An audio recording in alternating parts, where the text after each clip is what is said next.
Hi, and welcome to Affiliorama. I'm Mark. In this lesson, we will be covering 7 valuable techniques and tools to help you develop the best keywords for your niche. If you haven't selected a niche yet, take a look at the previous lesson, Unearthing Profitable Niches, to select one or two for basing your keyword research on. You can have the best affiliate product in the world, but if your buyers can't find your affiliate page, you might as well try selling a single sock. That's where keywords come in, to help direct people who might want your product to an affiliate site and offer. The first stop is uncovering how to use the best supercomputer ever known, the human brain, in this case, yours, to come up with ideas. We'll then give you helpful sources for inspiration to expand on these initial ideas. Keyword research can be a fairly time-consuming process, so we'll give a little tip for categorizing useful sources. Buyer intent is an important part of the selection process to ensure you're finding the most profit potential keywords, so we give you some insight on that as well. We then cover how to generate long-tail keywords, which are essential for targeting the most relevant search terms for your niche or product. Now, life is always a little easier when there's less competition. Keywords are no different, so we'll help you save time by trimming the words with the most competition from your list. And finally, we'll cover how to pull all your research into a complete keyword list for optimal effectiveness when you make your website and content. Now, one of the most frequently overlooked methods for keyword research is manual brainstorming. You've got a great brain, now put it to use. You can use a piece of paper and a pen, but my preferred method of brainstorming is MindMeister, which you can find at www.mindmeister.com. Now let's say we have footwear as a niche. This is how we would start our keyword building process. On the front page, you can click on the green Try a Live Demo button to try it first or get started to sign up so you can save your brainstorms. Now, once you're in, what do you do first? You need to begin with your niche and sub-niches as a basic starting point. After all, when talking about the topic of what you have for dinner, it pays to start with what you're thinking of having. An obvious starting line is a good thing. Now, in the case of footwear, I place the word itself in the center. You can branch out from this simply by pressing Enter. Then you enter sub-niches easily by pressing Enter. Now, in this case, we're looking at phrases such as sports shoes or women's shoes. It's important to evaluate your ideas as you go, eliminating irrelevant options and using relevant ones in combinations wherever possible. Now, for the sake of this example, we're going to explore one sub-niche in particular to give us the chance to really dig deep. Let's face it, women are generally more shoe crazy than men, so we'll look at women's shoes to give us lots of options. The first thing to ask is, which sub-niches are relevant to my focus here? With women's shoes in this case, chances are men's shoes won't be applicable anywhere, whereas summer shoes might still be. Then, what types of product or service are available in your focus sub-niche? In this case, for example, I might put high-heeled shoes or casual flat shoes next to women's shoes. Simply select the women's shoes bubble and click Shift and Tab together to enter the branches. Finally, use the name of your sub-niche to create keyword branches on related sub-niches. In this case, with the sub-niche of women's shoes on the related sub-niche of summer shoes, I could put women's summer shoes to create a new keyword that is still relevant. Adding one of the original sub-niche branches will give you an even more specific keyword. In this case, women's summer casual flat shoes. So you've got a branch of basic words and phrases in your brainstorm, and you're ready to build a more in-depth seed keyword list from it. We've got some great tips on where to look. If you have products in mind already from the likes of Clickbank, look at their sales pages. If you don't have any products in mind, look at the most popular sales pages in your niche on websites such as Clickbank, or examine Amazon for physical products. Looking at shoes on Amazon, if I select Sort by New and Best Selling in the top right corner, I get a list of shoes that are top sellers. The list also comes with hints about well-performing products in my sub-niche. Nine West seems to be a well-liked brand, for example, and pumps is a descriptive word that potential customers could be searching for. Now let's say I looked at the sales page for this particular product. I learned that peep toe pump is a product type. This could be a seed keyword for this product. Scrolling down, I can look in the product description to find phrases like trend right footwear or semi-wrapped platform. Underneath that, I can see the customer reviews. Now this is great for seeing what issues people have with products in this niche and what they have found as a solution. Customers value comfort, so comfortable shoes could be a good seed keyword. Google is another place to look for inspiration. Trying words from your brainstorm into a Google search will show you the top ranking pages for those words. Have a look at some of them and see what words or languages they use. When you search with Google, it will show you related searches at the bottom of the page. This is a really smart, fast, and easy way of getting popular relevant seed keywords that you may not have even known were there. Searching for casual flat shoes from my initial brainstorm has given me the term casual ballet flats as a popular related search, so I can add them to my seed keyword. While you're conducting Google searches, try adding forums about at the beginning of the search for forums where people discuss your niche. Broad niche words will have more success in finding thorough forums. The phrase forums about shoes has a lot of results, but consider your niche may have any hot topics or sub-niches that might have their own forums. Replacing forums about with Q&As about will give you a similar series of relevant customer option sources. Forums and question and answer pages are amazing sources for finding popular terms and phrases related to your niche, as well as issues that they are searching for answers to. Creating the best seed keyword list based on the variety of information you find from these sources is going to give you a real boost in the latter stages of this lesson. Seed keywords aren't sufficient on their own, but having a wider range of quality seed keywords gives you the best possible chance later on when it comes to processing them into what you really want, that final winning keyword list. As an extra tip, while browsing these forums and QA threads, it pays to save the best ones for later by bookmarking them. Anything that saves you time in the long run can't be a bad thing.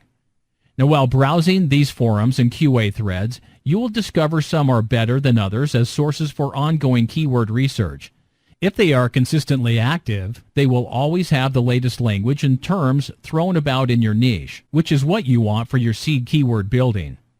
If you used MindMeister for your brainstorming, you'll see it has an option for inserting links or files.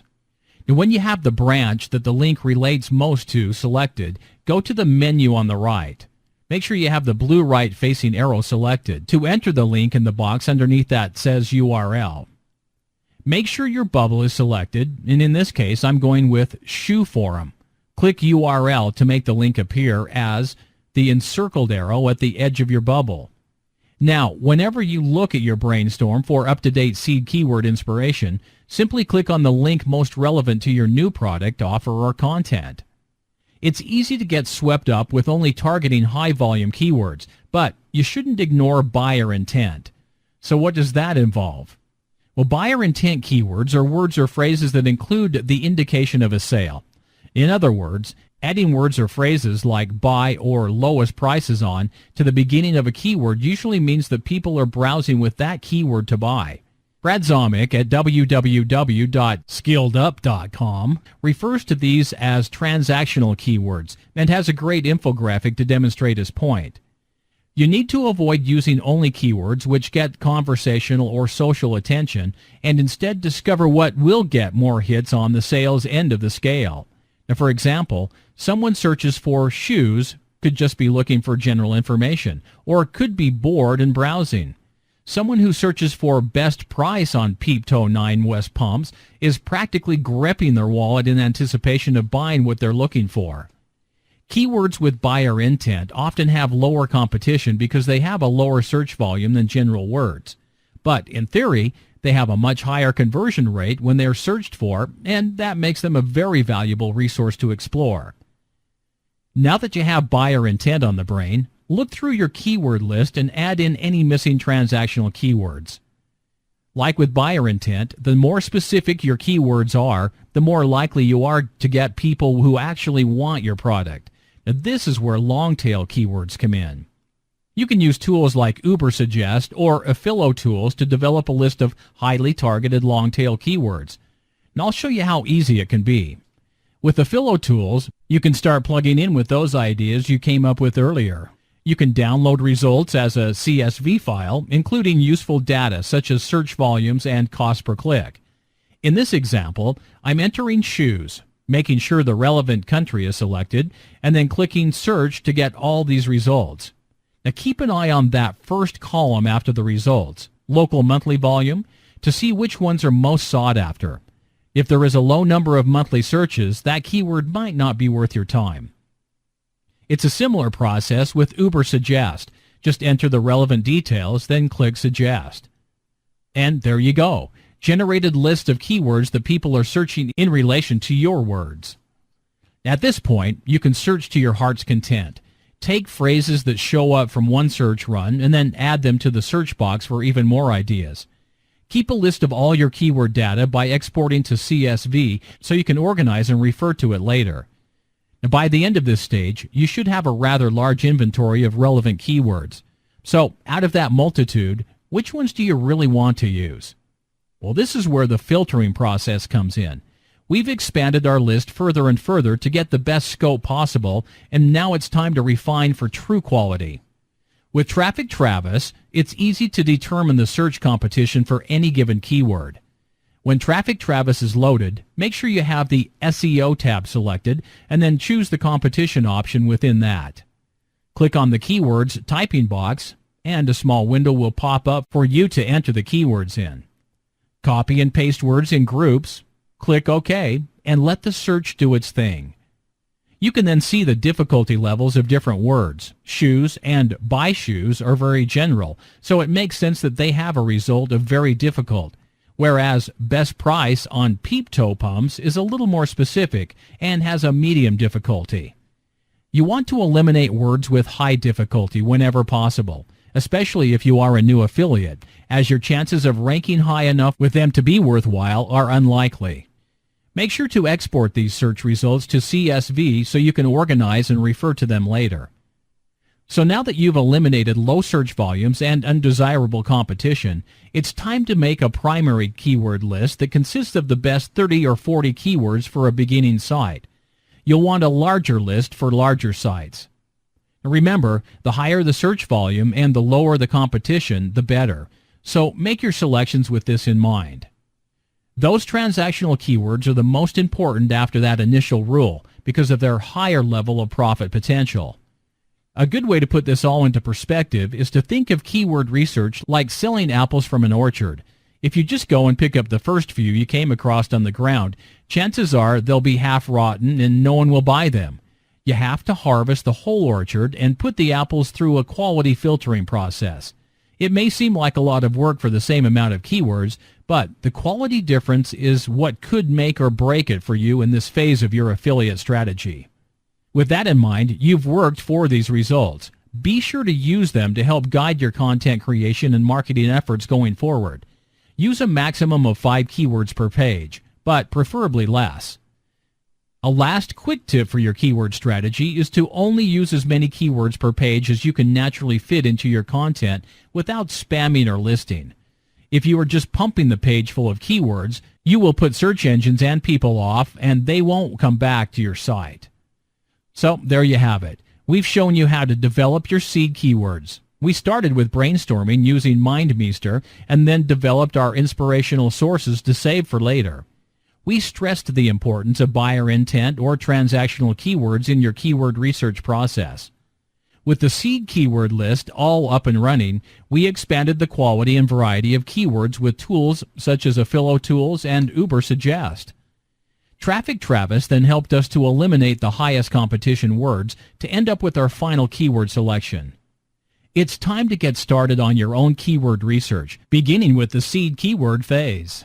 Be sure to download Traffic Travis and sign up for Affilo Tools at www.affilorama.com/tools. Now, once you've gone through the process, you can save your final list and start applying them to your website.